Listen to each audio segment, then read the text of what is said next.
Let's take a look at NECA's Friday the 13th, Part 7, The New Blood, Jason Voorhees.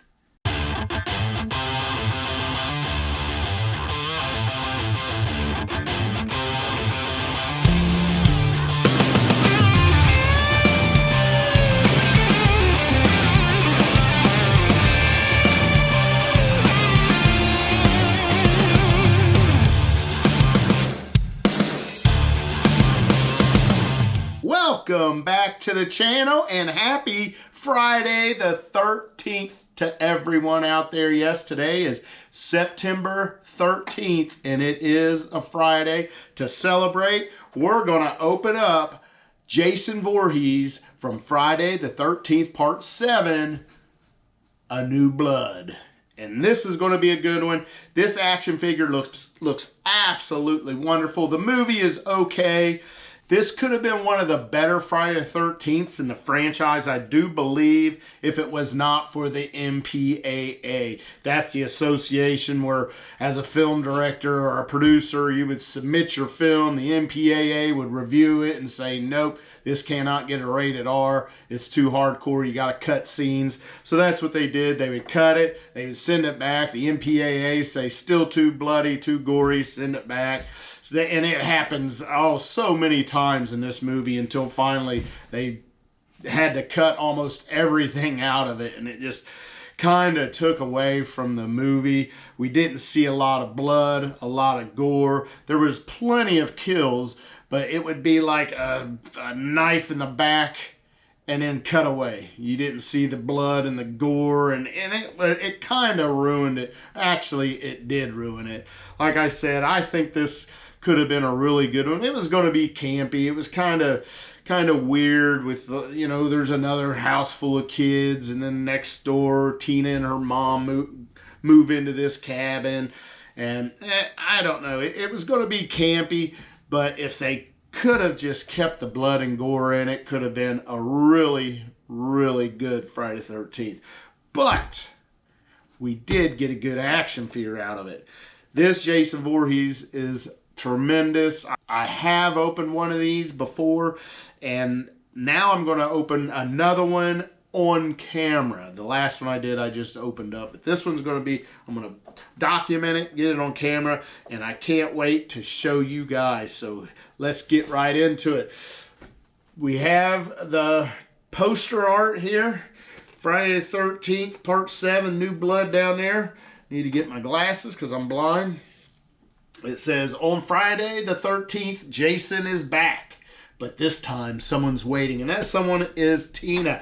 At the beginning of the movie, they show a little girl and her mom and dad are fighting. The dad beats up the mom. The little girl goes out to Crystal Lake. Yes, they live on Crystal Lake. She gets in a boat. Her dad trying to chase her down to talk to her, calm her down. She's upset. Well, the dad gets out on the dock, and the little girl has psychic powers, and she ends up killing her dad by shaking up and destroying the dock with her psychic powers, and he falls in the lake and drowns. So that's pretty much what goes on in the movie. Flashes forward 7 years, and the mother and Tina, now grown up into an older teenager, go back to the cabin where the father was killed, I don't know, to meet with a psychiatrist that's going to try to help Tina cope with her feelings, and that's when all the good stuff happens. So that's the premise of the movie again. So this side we got Friday the 13th, New Blood, NECA, Real Toys, good picture of Jason Voorhees there.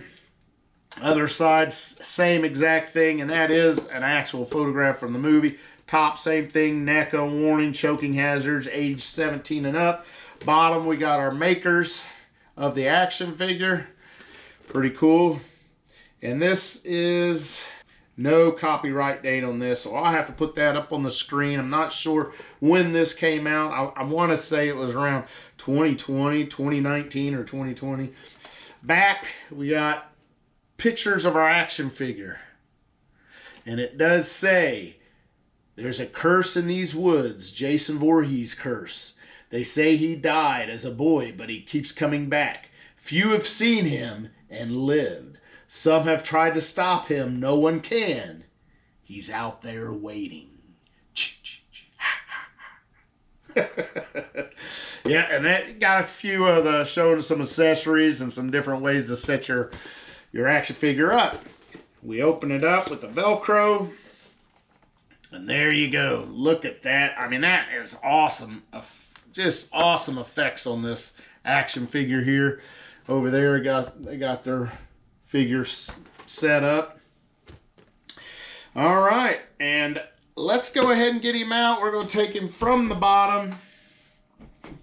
Now, this is not one of my top Friday the 13th movies, but it's not one I hate. It's fun to watch if it only had more gore in it, but it's okay. I can watch it plenty of times, but I'm weird like that. There we go. Put our knife away. Get in here. Pull him out. Nothing in there. Let me make sure. Nope, nothing in there. Back of the box. Set that to the side. He's in a tray, and we'll take him out of that tray. Here he is in his plastic coffin. Set that down, and here is the tray right there, and that's the dock right there that the dad gets killed on. It looks like from the movie. So that's your backdrop. You can set your action figure in front of that, do some photo ops. All right, and here he is. Let's go ahead, and we are tied in a couple different places, so I'm going to go ahead and cut these accessories out. I think that's the only one. And then our action figure's in there. We'll get him in a minute. All right, so our accessories, they do have caps on the gloves, the little plastic caps that go over to hold your, I call them gloves, hands. We get a right and a left gripping hands. And look how nasty them look. Jason, by this time in part 7, had been through a ton. He was put down in that lake, if you remember, from part 6, when Tommy Jarvis chained him to the bottom and he drowned down there. And the little girl, Tina, goes out to the dock and she wants to see her dad again. For whatever reason, they don't really tell you, but she wants her dad back in her life after she had killed him 7 years before. So she goes out and she starts crying and wishing that he was alive. Well, instead of bringing her father back to life, she brings Jason back to life. And that's when the kills start. Yeah, at the end, when Jason is about ready to get the upper hand on Tina at the very end of the movie, of course, the father jumps out of the lake and pulls Jason down. And that's how we end. So, pretty good ending, I think. But yeah, there's our hands. Extra hands. Then we got another cap over here on these accessories. And we get a big knife. Now, this knife looks like it is going to be really fragile, like our Ghostface knife was that broke on me. I did get that super glued back together. Then we get this big steak. It's got blood all over it. Now, that's probably more blood shown on this than in the whole entire movie, to be honest with you. The way that MPAA just destroyed it. And then one of my favorite weapons is an axe. Big axe, and it also has blood on it. And then what do we have now? We've got a big sickle. Cut corn. And then we get, of course, yep, the machete. Look at that, baby. No blood on the machete. Now here's where we get into some good big ones. Now we get this big knife here on a pole. That is awesome. Looks like something to reach up and take tree branches down with, what it looks like to me. That's going to be good. And then we get the fun one. This is what he kills the psychiatrist with. The psychiatrist, believe it or not, ends up being a bad guy in the movie. And he's taking advantage of Tina. Well, he gets his when Jason comes up with this. Weed eater with a big saw blade on the end of it. And that is awesome. And again, it just doesn't have the gore it should have. There should have been blood flying everywhere, but of course it didn't. Now we get the broken hockey mask, which is awesome because in the movie, when Tina is fighting with her psychic powers against Jason, she uses her mind powers to rip that mask open, and you get to see Jason for a long period of time without his mask. And that is really cool for the movie. And here's our extra head. We get one extra head. And it is like the zombie Jason. Now we're down to the action figure. So he is tied in at the ankles and at the shoulders.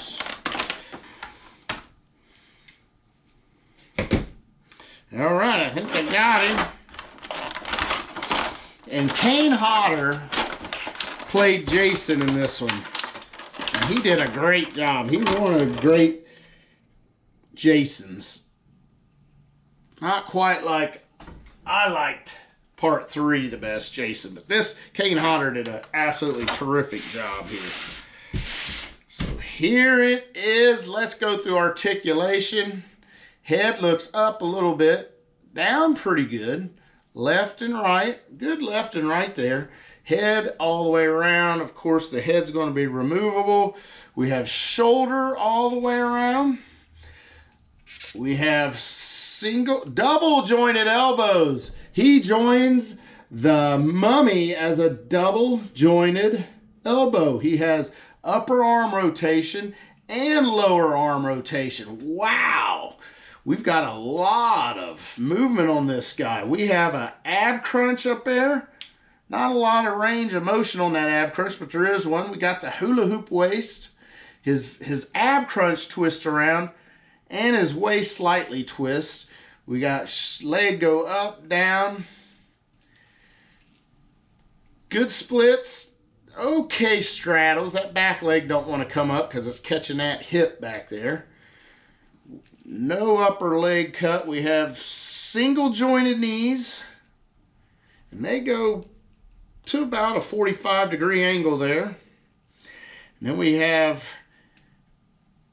we're on a rocker, and with these pants, I like these pants, Jason can slightly pirouette. Yeah, these pant legs back there are kind of soft, rubbery, and that is all over everything, and that is not molded on. This is like a separate rubber piece to the action figure. The clothing is, man, it looks so good. And inside you can see ribs, you can see muscle, you can see bones. You see bones on his knee. Man, he looks really awesome. Hands look disgusting. The mask is great. I think this is the last time they use this mask, I want to say, because it's been through a lot. Now, this mask is also removable, so you can take this mask off, and there's your head, and there's that mask. Just scary looking. He's got the chain around his neck from where Tommy Jarvis had him, chained to the bottom of the lake. Great. He's got everything's gray on, just like he had in the movie. It's tattered and torn. He's got boots that's about the same color, maybe a little brown. And the back, look, you can see the spinal cord and everything back there, and the spine. Wow. This is good. This is good stuff. Does this beat the Mummy's articulation? I don't know. I don't think it's quite Mummy, but it's definitely second best. So let's try to take this head sculpt off. Now you want to be careful with this chain, because that chain now will come off, so you don't want to lose that. Put the chain back over him. We'll get the new head. And this head's got his mouth open. But this one was closed. This one's open holler, and I love how you got a piece of skin right there hanging. And you can put the mask back on if you want. The same mask. Or you can use this mask. And there is a hole in the back of his head right here where this strap for the mask has a peg on it, and that'll plug in. And that way you can have that scene where Tina uses her psychic powers and rips that mask off. Good stuff. Does this other head have a... This head does not have that hole in the back of it like this one does. So if you want to use that one to recreate that part of the movie, you'd have to use this head. But yeah, really good. I want to do some comparing. Let's get... We got Jason Voorhees here. How about we get, since it's Friday the 13th, let's get my favorite, one of my favorite Friday the 13th, part 3. Now, I have been on record saying this is my favorite Friday the 13th, part 3. But I've also been on record saying that part 2 is my favorite Friday the 13th. Both of these are right up there. Now this one, like I mentioned, it could have been a really good movie, but the MPAA screwed it up. So I think it's subpar, but the action figure is great. He's far superior as an action figure. These almost feel like statues. There's not a lot of motion on them. They're single jointed, but man, they look so good. Looks so good. So again, my favorite horror franchise easily is Friday the 13th. None of them are my favorite movie as a whole. Favorite horror movie as a whole. But definitely my favorite horror franchise. Now, neither one of these, none of these are probably even in my top 3 or 4 favorite horror movies of all time. But, like I said, as a franchise, it's my favorite. I think it's a great character. You can do so much with it. I mean, it's almost like they knew what they was doing. They bankrolled in this to make different things, different action figures, because he changed so much, Jason Voorhees did. But, man, I really like these. These are top-notch, in my opinion, action figures. And this one takes the cake right here. Now, let's try to get him a couple things. Now these hands here, he had the extra gripping hands, but these hands are just kind of open hands, zombie hands. So if we want to get him to hold, say, the weed eater, we've got to put one of these gripping hands on there.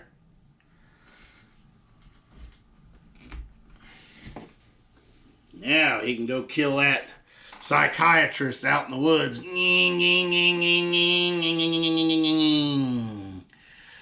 So that's great stuff. Now, one of my favorite weapons is the axe.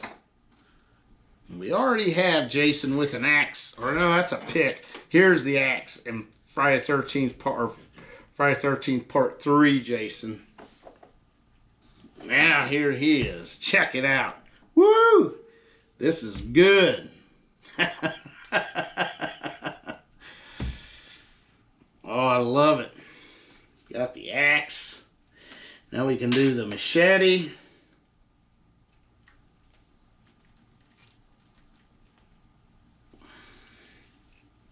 Jason definitely has to have the machete. So, really nice. These head sculpts, I think I like the open mouth the best. I really, really dig how they put the peg on the back of this so you can use that, and has the hole in the back of the head where it plugs into to make sure it stays on, or you can use the whole mask. A lot of great things about this Jason Voorhees. Man. Hey, NECA does a fabulous job with these. That's going to be it. And for Jason Voorhees, happy Friday the 13th. And until next time, oh yeah.